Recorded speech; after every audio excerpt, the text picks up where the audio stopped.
Change is coming for commuters in Queens now that the MTA has secured board approval for its bus network redesign.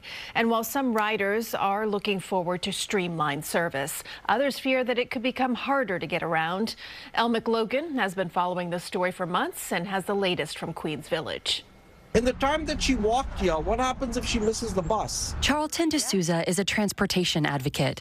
But more than that, he says, he's a son worried for his mom. Okay, I think it's safe. Corinne D'Souza moves more slowly after a stroke and rides the Q110 to the doctor. It takes her about 12 minutes to cross the quarter mile to 224th Street. But in a few months, her stop will be eliminated, adding 3 blocks on foot. And it's not an easy walk. No. Especially in the bad weather.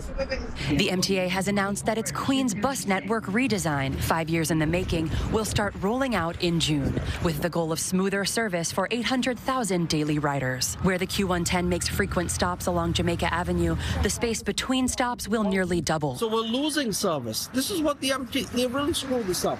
They've really hurt our community.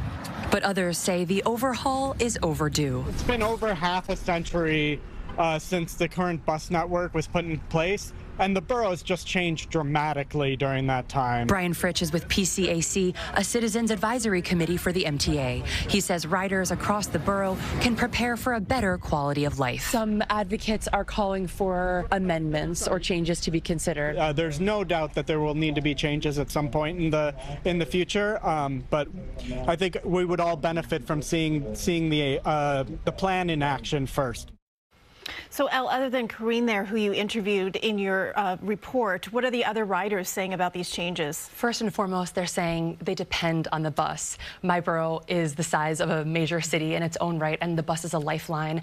But some passengers we spoke with did not know that the redesign was coming at all, and were not aware in some cases that their stops were going to disappear, which some advocates see as a problem. Well, that makes sense, especially elderly folks trying to get around in bad weather. What's the MTA saying to these concerns? The MTA says that it has incorporated years of community feedback, including equity evaluations, and they say they will continue outreach to keep Queens in the loop. The redesign is set to begin rolling out in June and will finish by Labor Day. Wow. It's going to be a big change for a lot of the folks who live there, right? It sure will. We'll see how it goes. Yeah. Thanks for keeping us updated, Elle. Appreciate it. And by the way, Elle is our reporter covering Queens. You just heard her say it's my borough. She lives there. If you have a story idea for her, you can contact her by scanning the QR code there on your screen.